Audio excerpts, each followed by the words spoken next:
And then all of a sudden, there is no pain. And I sense, I feel like I'm floating. I have no weight. I'm like the wind. I sense that my body is down below me, and I don't know if I physically I'm out of my body. So when I say I physically look down, but I'm aware of there's a body down below me, right? I'm not going, oh, there it is. I got to use my eyes now. But I know there's a body down below me, and I see this little boy. I see this body that's all twisted and sick and thin. I looked like a POW. I mean, it was like, I mean, I was really, really thin. And I go, I feel sorry for that body.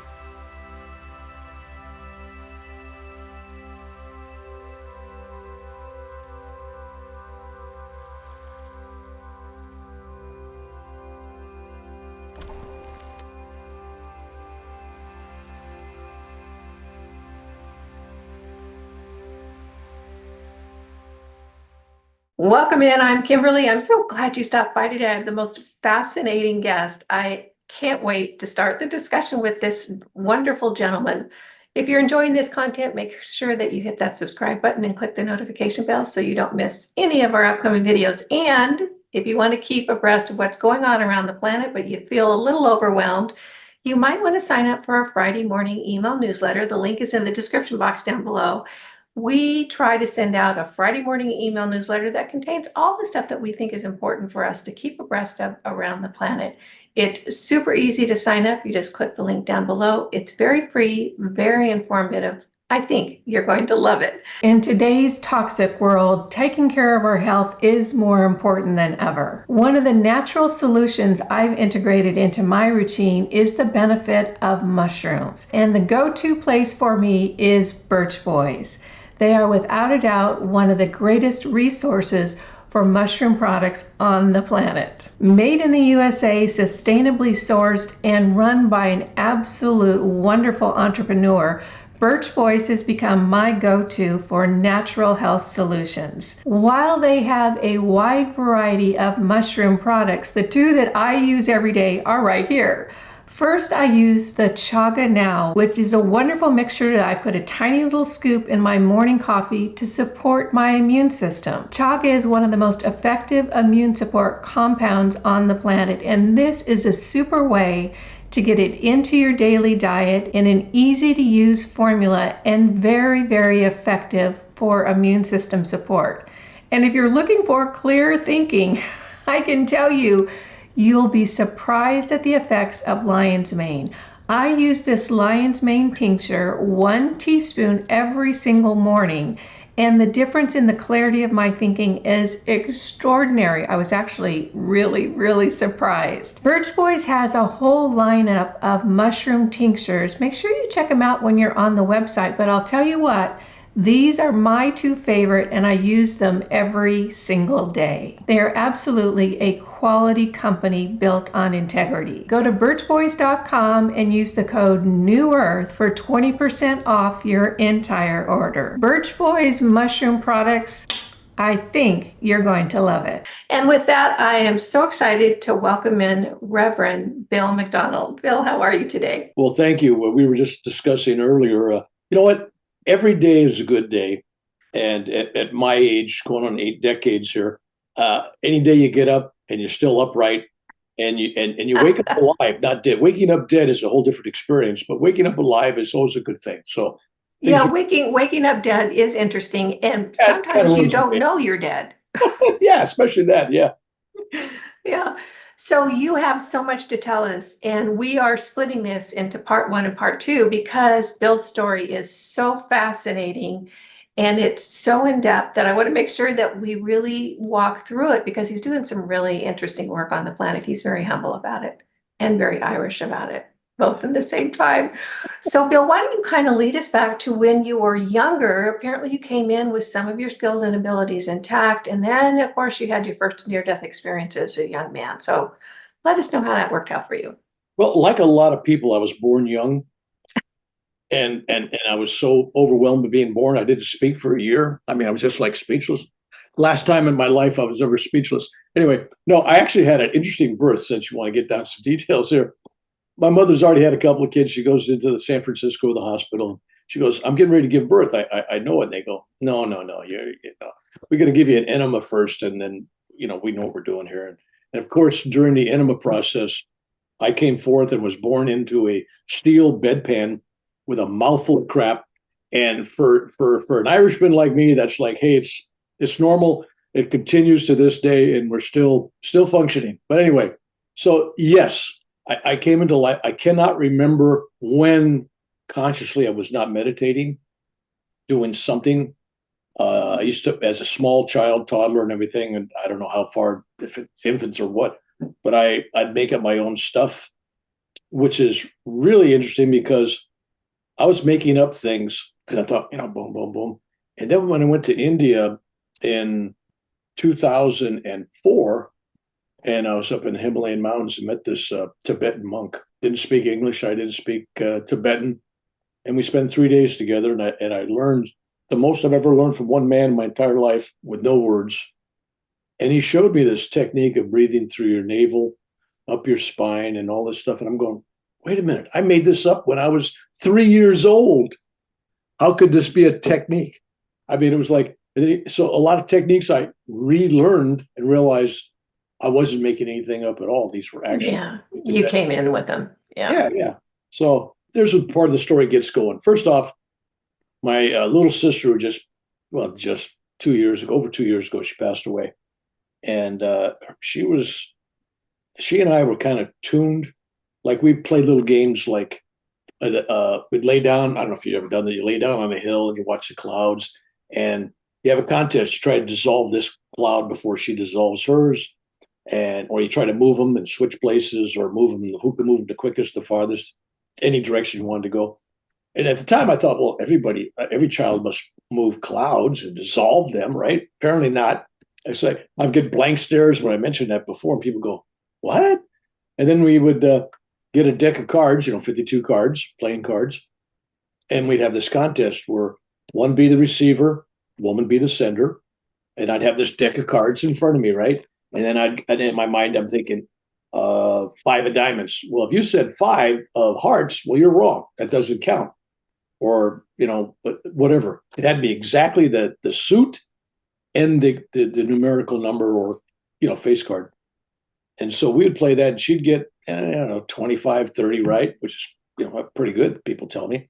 And I'd do like around 38 to 40 something. And we were doing that as small kids, 4, 5, 6, 7 years So old. you guys must have come in together or had an agreement that you both had that skill set. It was crazy. Then that was too easy. So then we went to, when we got a little older, we go, no, we got to change it up because it's got to be more fun, right? So then it was, think of any sentence. It could be a nursery rhyme. It could be a song. It could be a saying. It could be Humpty Dumpty sat on a wall. It could be Mary had a little lamb. It could be anything you wanted it to be. A quote from a movie made no difference. You had 3 guesses. When we played that, we'd always guess in 3 guesses. I mean, who couldn't guess what somebody's thinking in 3 guesses? It was like, duh, So, yeah, so she passed away 2 years ago of dementia, which is really one of those things where you die twice. You die when you get when you get the realization that you're losing it, and that's the first death, and then the actual death. And it was a shame, but that's how I came into this world. My mother was a psychic, pretty renowned psychic. She'd read cards, she'd read tea leaves, you give her anything. I said, well, are you really reading the leaves? Are you reading this? She goes, no, I was reading the people. It didn't matter. She could use a regular deck of cards. She could use toothpicks. She could dominoes. Didn't matter. Give her something. Yeah, I'll read that, because it took the focus off her reading them, and then she would read them. So that's what people didn't understand. Most real psychics, they don't need the cards. They don't need the stars. They don't need charts. They don't need nothing. If you have it, you have it, So her grandmother was the same way. Her mother and grandmother's mother and mother, same way. Went back I'm about the 7th generation of psychics, but it does continue in my own family. So we were talking earlier before we started to record about spiritual DNA, because I really do believe in such a thing. It's an imprint on you, but it's not just a gift to you like randomly. It's stuff that you did work for to get there, to create that. And then you're brought in with a group of people and souls that you need to be with to fully develop that. So there is still free will, even though things if people get crazy, they go, "Oh, it's just fate." The Cosmic record says this, that. I'm going, no, you wrote those records, and you're writing them right now in the now. So it's changing whatever the future is. So anyway, so now we're moving ahead. Let's talk about the first near-death experience. I think that's where you wanted me to go, and it's totally different in many ways from other people's. And then I've had people say, well, aren't everybody's different? Well, they are to a certain degree, but there's certain elements that are the same, past life review, how they, live their life, the meaning of this and that. And I've also found that given your belief system that you were raised with, you're Catholic, you're Muslim, you're Mormon, you're whatever, right? That will affect to some degree what you receive and what you see, because the divine source will always make you feel comfortable. But there's some people that believe in the devil and they believe in hell, and so they may have a hellish experience, like they try to commit suicide, and they believe in hell so strongly that they'll have that negative experience. But underlying all of them, even the negative ones, underlying all those experiences is the power and frequency of love. And so depending on your wisdom, soul wisdom, and your openness of your heart, it depends what you come out of it. Some people come back and it was an interesting thing, and they tell you the story, and that's the highlight of their life or death or whatever. And that's all well. And if it inspires them to live a better life, great. If it inspires people to believe in life after death, even better. Each comes away with their own message. That's the part that's different. Each comes away with their own new look at the roads they take. And I say that meaning when you come out of that, no matter what age you are, you take a look at the paths you have. Either in the conscious mind or the superconscious mind, you looked at the paths, and then you make another conscious choice. I'm coming back. I'm going this way. I'm doing that. Even though you may not even remember that. That's the process. All right. So I was literally deathly ill. I was 8.5 years old, and I was living in the San Francisco Bay Area. And I had gotten the mumps, which, if you know anything about, mumps is one of those diseases that opens your immune system up to all kinds of other things. I got the mumps, and that wasn't taken care of. I'm still going to school. Next thing you know, I'm getting ear infections. I'm getting strep throat. I'm getting, a lung problem. I'm getting pneumonia. I'm getting all kinds of stuff. And then the kidneys go. So it kind of cascades. That's one of those diseases that really opens up a cascading system. A lot of people don't realize this, so you have to treat these things. Well, it wasn't treated. So by the time I was sent to the doctor goes, oh, it may be too late. We're taking him to San Jose County Hospital, which was a public hospital. And I get there, and I was young, 8.5 years old, never been away from home, never had a sleepover anywhere, never, stayed someplace's house, or never even had a babysitter. So I went from being strapped in a gurney and my mom and stepdad saying goodbye, and then being wheeled out and spending the next 1 year of my life Wow. in the hospital, and shots every single day, blood tests every single day, x-rays every single day. I mean, I had so many x-rays, hundreds of them. Anyway, so my first night there by myself, can you picture an 8-year-old child going to the hospital now and not having his parents by his bedside? That was it. I'm gone. I'm taken out of the building. I'm taken out to an isolation ward. And then the first few hours I'm there, they get these big needles out, and they're going to extract fluid from my lungs. I had pleurisy. So apparently the lungs were filling up with this fluid. It was thick. It looked like applesauce. I mean, I'm just a child looking at it, but it's pumping it. But I probably make it sound more pleasurable than it was. But having big needles stuck into the back of you to go into your lungs at that age was very uncomfortable. I don't know if it'd be any more comfortable now, but it was very uncomfortable. And no anesthesia, no nothing.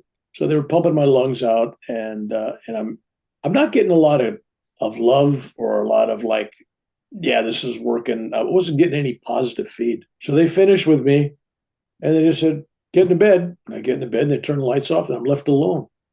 That's it. Boom. An hour after I leave my parents, boom, I'm alone, locked up. Just had this thing happen. And I heard the private conversations going on down the hall that nobody thought I was going to make the night. It was like, if they thought that, why wasn't some nurse there to hold my hand? That's what I was thinking. Well, gee whiz. Okay, just write them off, right? So there I am, and it's totally dark. and I'm in lots of pain because the kidneys. I had Bright's disease of the kidneys, and the kidneys were very painful. It's a back pain, and it's hard to describe. But if you have them, it's and then the lungs were hurting, and I couldn't hardly breathe, and all this other stuff was going on. And then all of a sudden, there is no pain, and I sense, I feel like I'm floating. I have no weight. I'm like the wind. I'm just, you know, and I sense that my body is down below me, and I don't know if I physically I'm out of my body. So when I say I physically look down, that's yeah, okay. But I'm aware of there's a body down below me, right? I'm not going, oh, there it is. I got to use my eyes now. But I know there's a body down below me, and I see this little boy. I see his body that's all twisted and sick and on thin. I looked like a POW. I mean, it was like, I mean, I was really, really thin. And I go, I feel sorry for that body. I'm glad that's not me. Oops. And even at 8.5 years old, I knew that wasn't me. That was the body. That was Billy's body, not me. This spirit, this floating whatever I am. And then the room started getting lighter and lighter and lighter. And then picture like a fog, or like I don't know, if you ever flown through a cloud in an airplane? Yeah. Yeah. It's kind of like that. It's kind of like that, the room, right? And it's light. And then there's this softness of love. Only way to describe it, a softness of love. It's like how a kitty must feel when you're cuddling a little kitty, how that kitty feels when it's totally immersed around your hands, It kind of felt like that. Kind of felt like a million Italian grandmas, loving you and hugging you. It was that, that level. It was a level of love that only those who have had a near-death experience or had a samadhi experience or a oneness experience of some kind, maybe a rainbow body or something. If you have one of those experiences, you go, ah. In fact, you don't even do ah, because it's like there is no thought. It's just you are loved. You don't even have to think about it. You don't have to accept it. You don't even have to embrace it. You just have to be. And it's a merging of love and light with you. And so that was the experience I was feeling. And then and I emphasize being 8 years old, because 8 years old, I didn't have a heck of a lot of things to have a past life review about, right? I mean, I teased my sister, I pulled the dog's tail, I don't know. But I had a unique experience. Well, the whole thing's unique, but had a more unique experience versus other people's. Most people go backwards, take a look at their life, what to improve, what to change. I had as it turns out, a future life projection. I had a glimpse of the next 5 decades of my life, 50 years forward. And I saw Kennedy getting assassinated. I had no clue who he was. But I saw this guy in a presidential thing getting shot and killed. Except in my vision, there was more than one guy. So I tried to tell this story on another channel on an interview, and it came back censored, with the little thing saying, according to the government, there was only Oswald, everything's a conspiracy. And I'm going, what? I'm telling a spiritual experience of what I saw, and I got censored. And I'm going, what? Facebook jail for saying I saw somebody else? All right. So anyway, and then I saw my wife, who I was going to meet in high school and marry after high school, after I come back from Vietnam. And I saw the war, the Vietnam War. Didn't know it was a Vietnam War. Didn't even know what the country of Vietnam was. In fact, at that age, it was French Indochina. And I saw these look like tadpoles, with a blade on it, like a Huey helicopter. Oh, they look like tadpoles, right? You ever look at them? They got that funny shape, right? But I didn't know what it was. And I saw this war taking place through the eyes of somebody sitting behind a machine gun in a helicopter. I thought, oh, that's interesting. And I saw a bunch of things happen. I saw who was going to get killed, who was going to. I saw this whole play of things going on. Let me ask you a quick question here. Yeah. When you're 8 years old, clearly you have expanded skills and abilities. I mean, a lot of kids do. We just get it shamed out of us. But you're playing with clouds. You and your sister are clearly telepathic with at least each other. When you're in this altered state as an 8-year-old, is it feeling familiar? Like, oh, I know how this goes. This does not feel strange. This feels somehow like I've done this before. It was totally natural. There was nothing out of place. Even the experience of dying, I'm going, been there, done that. It's just shape shifting. It's shifting Yeah. frequencies. There's a frequency of now that we're right here. And then if I shift the frequency, like changing the channel, we're in the now 10 years from now. It's all now. It's all happening. It's now. Anyway, no, there was no, this whole experience I was having looking at life 50 years in advance, there was no like, ooh, wow, gee whiz, golly gee, ooh, take notes, ask questions. I was like, okay, that's life, you know. So I saw all these major things, you know, my children, I saw jobs I was going to work, all kinds of stuff I saw. And I saw myself going to India. That towards the end of this thing, I saw myself going to Babaji's cave, which is a story we'll talk about when we talk about our second near-death experience, which is interesting that my second near-death experience happened at Babaji's cave exactly 50 years from this near-death experience. I had my second near-death experience 50 years, I believe, because I'm not sure the dates, but I believe that it's probably the exact date 50 years later. So who knows, but there you go. So I have this whole thing, and when it's all over and I get all this love and everything, I knew intuitively that I had to change my present diet, that things were going to happen to me later on in life, and I needed to take care of this body because the body wasn't, yeah, I got a body, the body's got a problem, I don't, but the body has problems, so I got to take care of it. So, and I kept seeing, and this is interesting because it'll come in when I talk about the secondary death experience, I kept seeing two numbers flashing around in this cloud.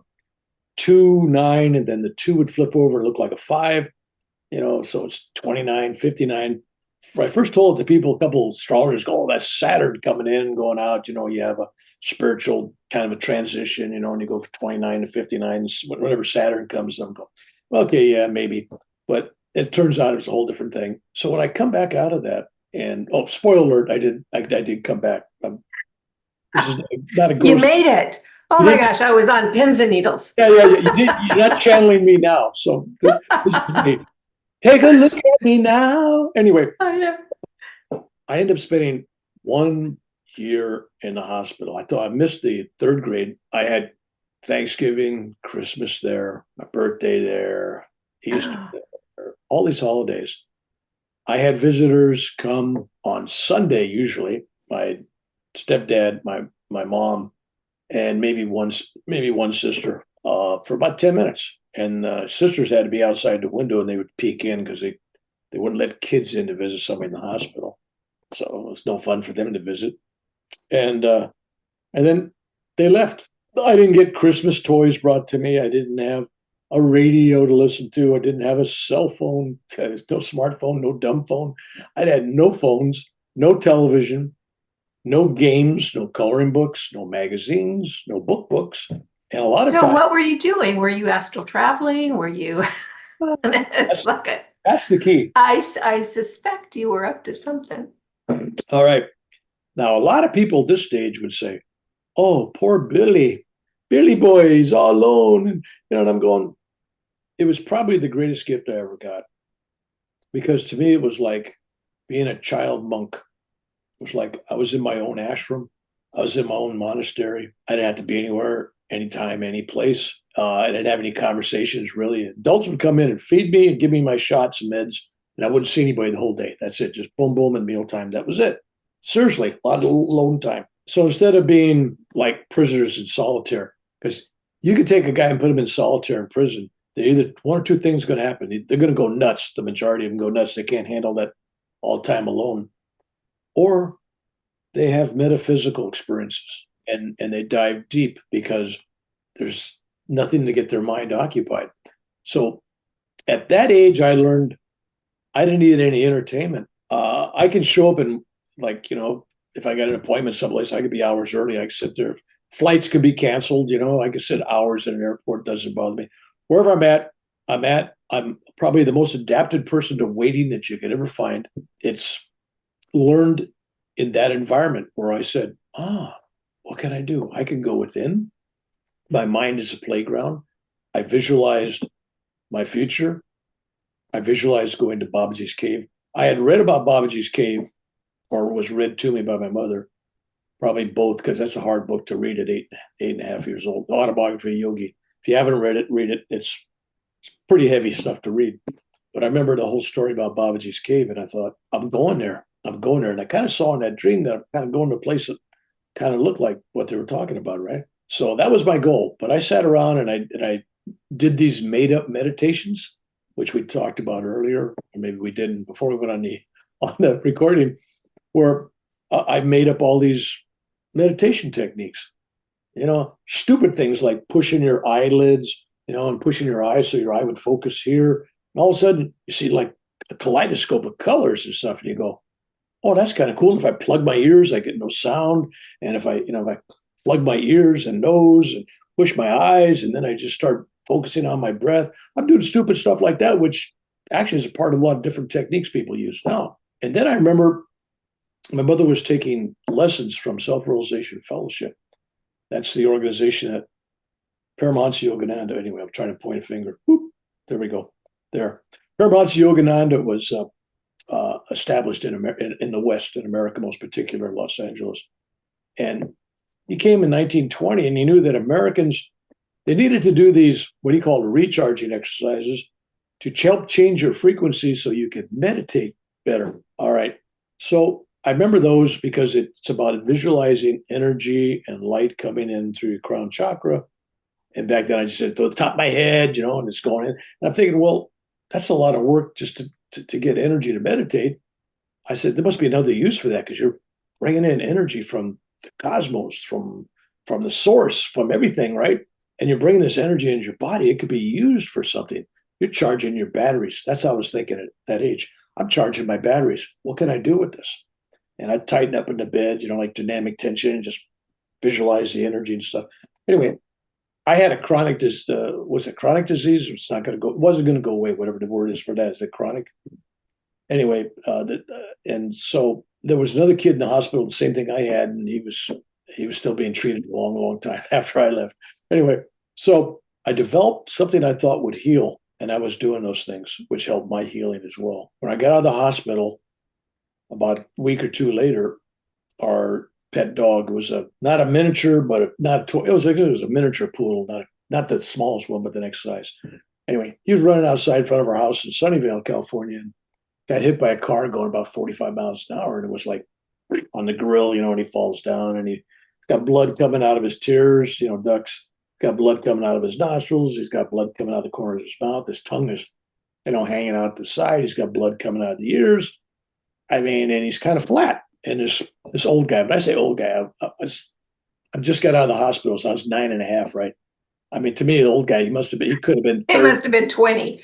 Yeah, 20s or 30s, right? But this guy was crying. Oh. I didn't understand at the time, I never seen, like adults cry like that, but he was, now that I'm older, people really do cry over dogs. And this guy, he thought he killed my dog. And I'm sorry, kid, I'm sorry I killed your dog. And I said, I just picked it up, I went in the house. And I said, let's go. And I just let the guy drive off. I went in the house and I had him on my lap, and I remembered, and I really love my dog, and I remembered all the stuff I did to make myself well in the hospital. And then I focused energy and light and visualized light coming into the top of my head, going through chakras. I didn't know there were chakras. I just going through all these little light spots in my body, right? I was in the techie stuff, right? And then my antennas, that's what I call my little antennas. I'm just going to put my antennas on here like a defibrillator, and I'm going to bring this dog back. Well, I took the dog, I put it in my lap, and it was, really, really bad shape. And I channeled this energy. That's the only word I could think of, channel the energy. I brought the energy, I visualized it came. My body just was a lightning rod. And then I put my hands on the dog, and it was like electrical sparks coming off the fingertips. It was like, and the dog went, and it ran around. Never took it to the vet years before it expired. So it was like instantaneous. But there was so much love. So my thought was, okay, the energy is one thing, but energy directed with pure love. And loving a dog is about as pure as you get. There's no alternative motives. You love the dog because you love the dog. End of story, right? So I took that, and was a part of what I'm doing and teaching now. because I've added yoga to it and I've added some other techniques. I'm going around the world doing that. All right. So there we go. That's 1 year of my life. And there was a lot more involved, but I'm trying to keep this thing so we can move. There's a lot of information. Well, it's almost like you had a little mini ashram when you were 8. Uh, this whole thing at that age was, oh, when I come home from the hospital, I told my mother, I said, because I just knew, I said, I'm not eating meat anymore. That's it. You have to, nobody else in the family is a vegetarian, so you got to pick around whatever you're going to do, right? So at 9.5 years old, I became probably the only vegetarian in Sunnyvale, California at the time. There was no vegetarian options in any restaurant, fast food place, and nobody knew what to feed you. So what you end up doing, you end up eating a lot of carbs, which is not the world's greatest food for you, which led to other problems later on, as we get to know when I get into my second near-death experience. So I go in high school. I meet the girl that I know I'm going to marry, but I knew it was too early. So we dated in high school, went to prom and everything. We're still married today. I met her in 1916, or excuse me, 1916. 1960, we were both 14, and then we started dating when we were senior year, 1963, 64. And we got married 1970. So 1970 to now, that's 54 years. Not bad. Not bad. Well, it's too late to break in somebody new. Anyway, so Too much work. yeah. But in high school, I told the school principal and others, like 2 weeks before the Kennedy assassination, I said, the president's going to get shot and killed in Dallas, Texas. Yeah, Billy. Yeah. And then it happened, and people go, how do you know, right? So when I went to Vietnam, I tell people, don't get on that helicopter. You're not ever coming back. That helicopter's going to crash. You're going to get shot. Then I found out that didn't go over so well, and it spooked people out and didn't save anybody's lives. It's not my destiny. It's theirs. So I was doing so it's very difficult to deal with people when you meet them and shake their hand or you see them, and then all this stuff comes up and that's a dead man walking. That's before the expression came out, but you know what I mean? It's a perfect fit for the terminology, because I know that guy, this is his day to day. I mean, how do you tell somebody that? Yeah. It's just, I don't know if I don't know if you can.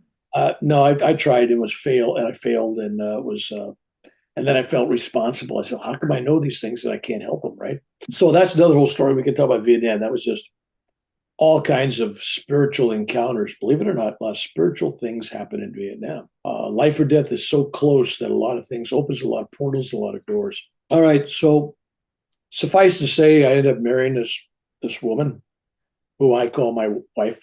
I keep her in place. I always introduce her as my first wife. This is my first wife, Carol. You're not going to watch this whole thing. Anyway, so 50 years later, I'm retired. And all the time I wanted to go to India. I wanted to go to Babaji's cave. And I'm thinking, well, I'm 55, or what else? Oh, I was no old. I was older than that. Had you been studying the yogic traditions, or was it?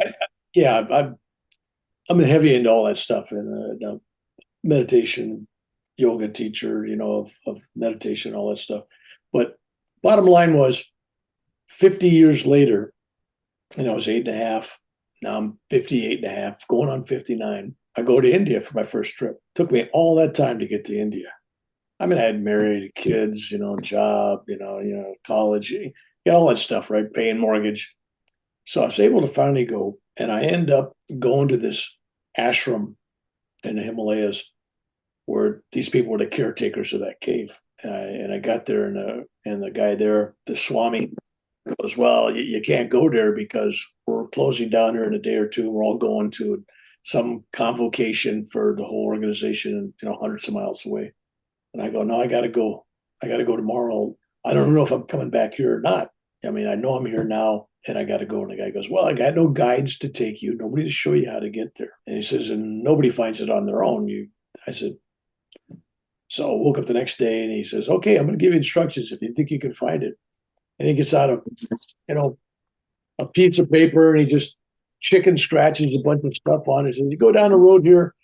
He says, I don't know if you turn left or right, but you get down there, there's an intersection. Figure it out. You're kind of going, hey, go the direction. Yeah, that way, I think. And then you go down, and you drive about 25 to 50 minutes. That's a big difference, right? And then there'll be a road on the you pass a couple of roads on the left, but you'll get to one, you'll say, that's it, take that one. These are the instructions. So then you go down, pretty soon you'll see an intersecting dirt road, looks like a dead end. It is. Turn down, and if you can't go any farther, that's the right road. Yeah, you're in the right place. Okay, fine. He says, then when you get out, he says, there'll be a sign, and it'll say Babaji's Cave with an arrow pointing up the path, right? All right. So he says, can you understand? Can you follow those directions? And I go, yeah. I said, I got no choice. This is it. I will find it or die, right? I will find it. Now, when I got to this ashram, I mean, my first trip to India, I wasn't careful with what I ate and what I drank and all those things. I was sick. I had dysentery and I was vomiting. I was exiting various wastes out of my body every direction. I lost 26 pounds in 3 weeks. So I was like, boom. But I'm going to hike up this place. I got no guides. Somehow we find a road that ends. We get out. My driver goes, you're on your own, man. I'm just going to sleep. He says, if you don't show up, I'll call a search party. I said, okay. So we start walking, and then we see about 10 paths, no sign. Then we go over about 20 feet the other side of the road. Somebody pulled up the sign and threw it on the other hillside. And so we didn't know which path it was from. So we picked one. And anyway, it's not supposed to be that long of a hike, but we were hiking all day. Before we left, a guy gave us a key. The sacred cave is now locked up because they don't want people in there doing graffiti or chipping away souvenir rocks from inside, or even in India they got to worry about vandals, and it's the world over. And so he gives me the keys. He says, only got one condition: you got to be back by 5:30. I'm locking the ashram at 5:30. If you're not here, all your sleeping bag, all your equipment, your baggage, everything's going to get locked in here. You have to go to a hotel. But I'm locking that gate at 5:30. I said, okay. So we're hiking, and it's not going well. I'm hiking off the trail, and they have something in India, kind of like poison ivy, poison oak. I don't know what they call it there. Same similar stuff. And you get welts, and I got welts everywhere I touch. Let it go at that. I got welts everywhere. And so I'm itching and stuff. And I was sweating. We're in and all of a sudden, I'm not sweating anymore. I'm dry. And I thought, well, I guess I'm okay now, right? I'm not sweating anymore.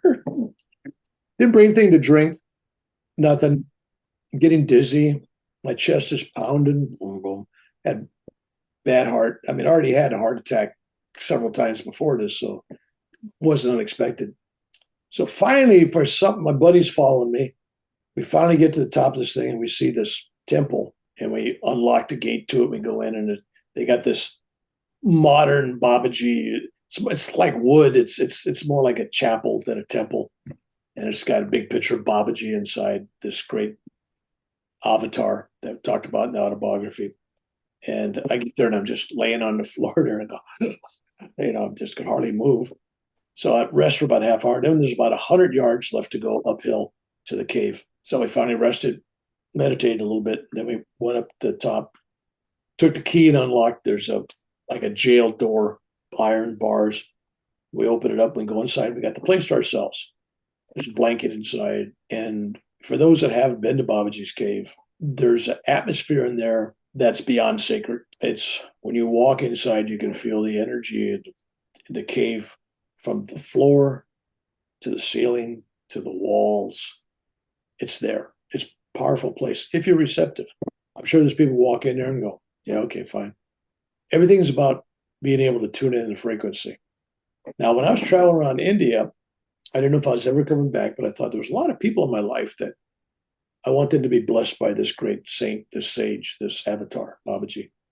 So I sat down, and I took out, paper like this size on a computer with the number 8 or 10 Aditya, and I typed, single space all the way down both sides, 4 pages of everybody I could think of that I wanted to be blessed by Babaji. And I had this printed on 4 sheets.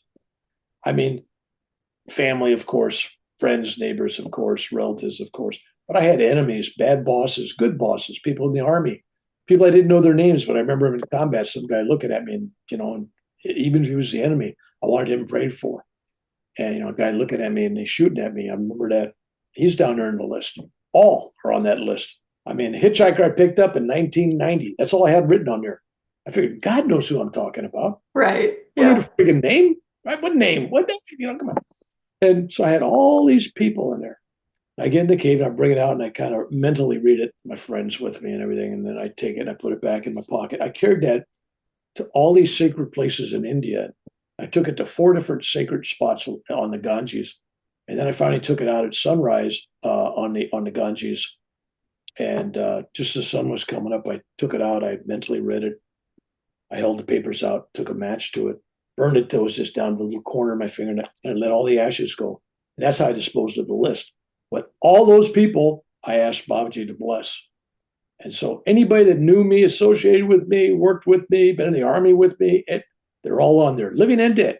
I had them all on there. So that was kind of a unique feature. So anyway, I'm in the cave doing that, and my heart is going boom, boom, boom. I don't know if you ever had a heart attack before, but it's like, No, not yet. Not like planning on somebody's it. got their hands around your heart and they're going, Mm. then it feels like somebody was taking a rusty, jagged, serrated knife and was going, or a can opener trying to open your heart up. I mean, it was just really bad. So we left. We didn't know where we were going. I was lost again. We're wandering like 4 hours after we leave the cave. I mean, it's only supposed to be about an hour. It's only supposed to be about a mile and a half or 2 miles down to the road. I mean, we're forever, and I'm feeling worse and worse. And pretty soon we get to this cliff. It's a 30-foot drop, sure, not exactly a sure drop. It dropped about 10, 12 feet. And then there was a little outcropping of 4 or 5 feet or 3 feet or something. So I could conceivably hit that, bounce on my shoulder, then go down another 10, 12 feet, hit another one. So I hit like 2 or 3 of these spots going down. 30 feet straight probably would have been deadly, but it was enough. When I hit the bottom, I landed on my back on a boulder about the size of a Volkswagen. And I'm looking up at the sky. I'm not blinking. I'm looking at the sky. I'm not breathing. And I go, oh, I've been here before. I mean, there's no pulse, there's no breath, but I'm seeing the sky.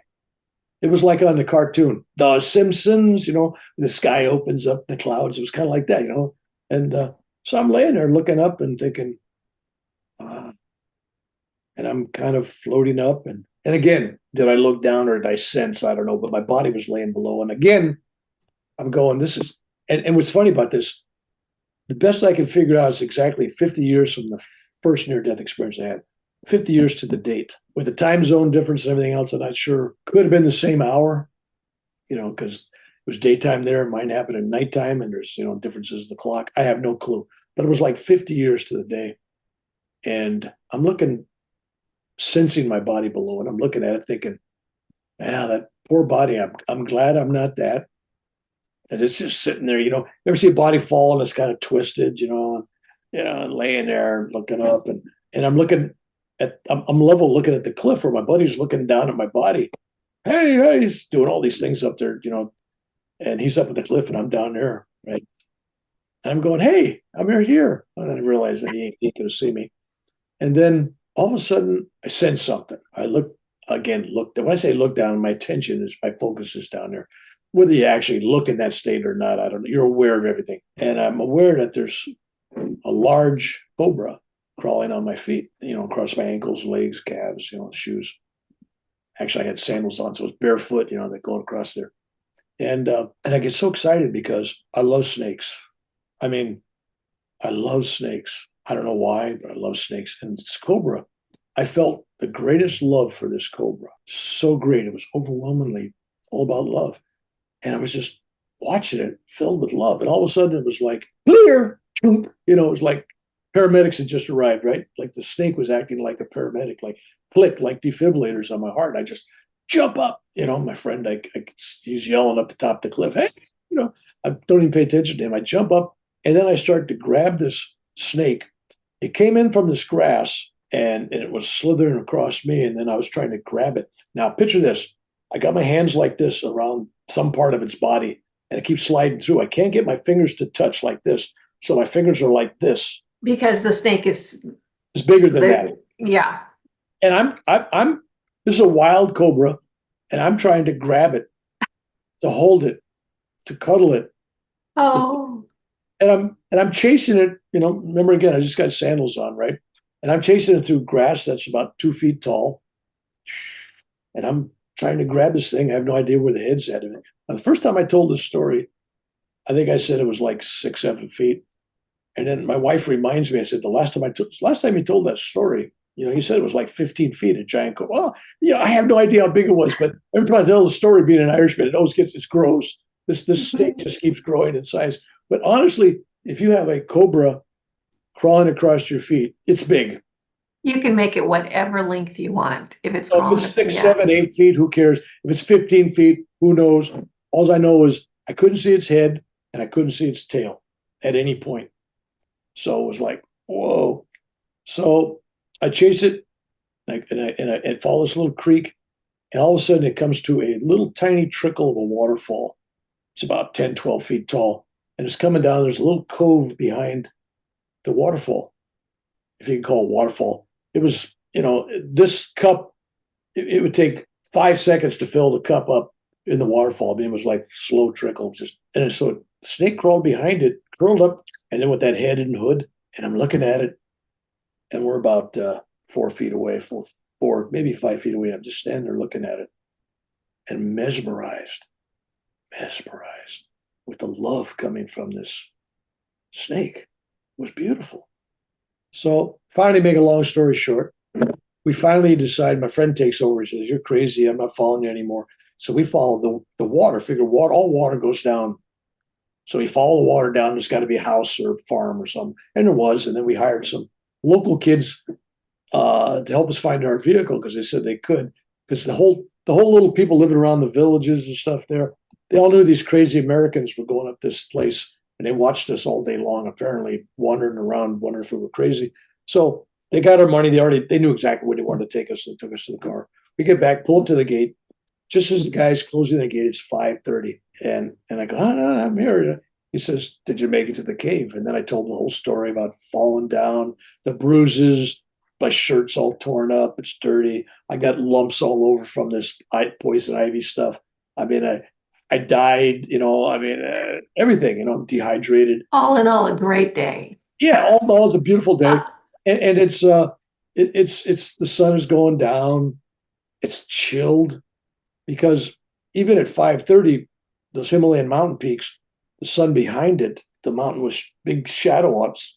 So even in the afternoon, it was getting cold and dark because you got tall mountains around you in your little valley. So I told the guy this story, and the guy just smiles. And there was this 40-something-year-old woman from Alaska, and she kept interrupting my story. Goes, "Don't you know? Don't you know?" And finally, I said, "What don't I know?" She says, "Don't you know what they say about those who go to Babaji's cave?" And I said, "Well, what do they say?" She says, "Those who have the most arduous journey have the greatest blessing." And she goes, "I don't think anybody's had more hard time going to cave than you did." And the Swami goes, "Yes, yes." Anyway, so now you would think that that'd be the end of the story. That'd be good. But the little trickle on. First off, a normal person, not a man, of course, but a normal person like a woman with common sense would say, "I just had a friggin' heart attack. I got dehydrated, had all this. I should probably go get checked out at the doctor." That'd be common sense, right? No, I went another 5, 6 weeks wandering around India. I get home, Thanksgiving, Christmas comes and goes. Christmas, I finally go in because all of a sudden I got this big lump of a spiritual eye where it's at, right between the eyes. There's big. So I go in there and I go to dermatologist. I go, "Oh, you got a cancerous growth right on your spiritual eye." And I'm thinking, well, that's kind of cool because I go to India seeking this spiritual knowledge, and I come back and all this cancer is going to be removed from my spiritual eye. So I thought it was kind of cool. I got 9 stitches in it. And my wife thought I was crazy. I still didn't say anything about my heart. So then a couple months later, I collapse at home at about the 6th time, and I realize I'm having a major heart attack. So I tell my wife, "I'm going to go get checked out at Kaiser," which is a hospital here in HMO in California, and I guess other places. And so I go to the hospital, and emergency parking lot's full, of course. You can't park there. So I park like a mile away with the heart going crazy, right? Walk out of my pickup. It takes me 10 minutes to get to, from my truck to the lobby. I come inside. I don't get to go in the doors when the ambulance goes. I got to go with the ambulatory people walking in, right? There's 18 people ahead of me in line. I get to the window. Woman, she looks at me, and now this is a hospital. I'm coming in the ER. What would you think the first question they'd ask you? Your name? How about what's wrong? Yeah. Why are Okay. you here, right? First question they ask, do you got insurance? And then they don't ask me what's wrong. Welcome to America. Then they don't ask me what's wrong. And then they give me a clipboard, go fill out these 7, 8 pages over there, and then get in that line. I said, okay. So I fill it out and I get in the other line. So it's like I'm a half hour, 40 minutes in this lobby. I finally get to the window and this nurse she goes like page 3, not page 1, first paragraph, page 3. Why are you here? I mean, what? So on that page, I go, I'm currently having a heart attack. And she laughs. She goes, so how'd you get here, sir? So I told her I parked and walked, and she said, you got that line? Yeah. And you got this line? Yeah. She says, I'll be the judge if you have a heart attack. Because I'm just like I am right now, totally calm, cool. Even though the heart's being ripped apart, I'm just like this. And then she takes out the stethoscope. She puts it on my heart and she goes, sir, you're having a heart attack. And next thing you know, there's like the blue light special at Kmart. Remember those? Gee, the light goes on, or blue light special or something. I don't know what color it was, but next thing you know, it's code something. And next thing you know, they got a gurney and they put me in a gurney and they're taking me in a room. Now all of a sudden, everybody wants to help me. So the doctor comes in and goes, oh yeah, I got to operate. I got to do this, that, And then the first and only time in my life I've ever complained. I never complained about physical stuff, but at this point in time, I don't get it, doc. I've been vegetarian for, I'm going to be 59 years old next month, right? And I've been a vegetarian 50 of those years. And I meditate. I don't eat sugar. I don't add salt to nothing. I'm going through this whole list of all the stuff I do. Don't eat red meat. Don't do, all this good stuff, right? I don't do alcohol. I don't do cigarettes. I don't do dope of any kind. I don't do painkillers. I do nothing. And then he looked at, remember that first story I told you about 29, 59? There's 2 numbers. And he looks at me and he looks at my medical charts and he goes, Mr. McDonald, he said, looking at your medical history and everything, he said, it wouldn't surprise me if you'd been dead at 29 instead of going on 59. Wow. Had you not done all that stuff, Mm-hmm. you've been dead already 30 years. Yeah. And I'm going, oh. There we have it. And we're going to wrap up that part 1 right now. And I can't wait to come back and hear the rest of the story because it gets really good. It gets really good. You know what I'd like to do as we wrap up part 1 is tell us where we can find out more about you. What are you doing now? What kind of work are you doing? Let us know how we can connect with you. Okay, first off, I hope you'll post my email address. I get up really early in the morning to answer all my email. I do. And I listened and I send prayers to people. So I start some mornings at 2 or 3 in the morning. Wow. I don't answer the phone. I don't answer email after 5 o'clock. That's my time with my wife and family. I refuse to do anything. I watch Jeopardy and Wheel of Fortune and I go to bed and then I start my day really early. But so I'm going around the world right now on a 3-year world mission. I started a year ago and I'm giving self-healing workshops. I just came back from Hawaii where I just posted a video on YouTube, a testimonial of 2 people that I worked on who had instantaneous healings. One couldn't move her arm for years. It was locked. And afterwards it was working. And the other guy needed hip surgery and been taking pain medicine for, 10 months or 11 months. And he left there and hadn't had pain pills since, and he's canceling the surgery. So stuff happens. So I'm around the world doing that. In fact, I'm going on a 50-day speaking tour. Started on the East Coast of America, North Carolina, and then I'm going to the UK, Germany, Czech Republic, Switzerland, back to Iceland and back home. And then I'll rest up and then I'll begin another journey later on at the end of summer. So I'm out there charging no one. I'm giving away my lectures. I'm giving away my workshops. And people see fit to support me, do, not twist any arms. And I rent buildings, churches, whatever I need to do. And I take a chance. I could lose millions of dollars a year. I don't. People come forth like angels. And people will support me without even identifying themselves. It's really amazing. So I go out on great faith and give it away. And so far, I'm breaking even, which makes my wife happy. So anyway, I write. She lets you keep doing it. Yes. So I write books. And if they, hopefully you'll post on there, but if they go to Amazon.com, they'll see books by me. A Warrior, Spiritual Odyssey, Alchemy of a Warrior's Heart. And I'm writing on working on a new book, which should be out in 2025, called I Still Remember Tomorrow. Oh, And beautiful title. yeah, and so that's what I'm doing. And they go to my website. But basically, my life now, since I've been retired, 23 years retired, I've just been working with people, giving it all Mhm. away. Yeah. I don't Yeah. charge people for consultations and work. But now I'm found that working with groups is better than individual, because individuals draining me and I can't get everybody. So now I'm doing groups. Yeah. Wonderful.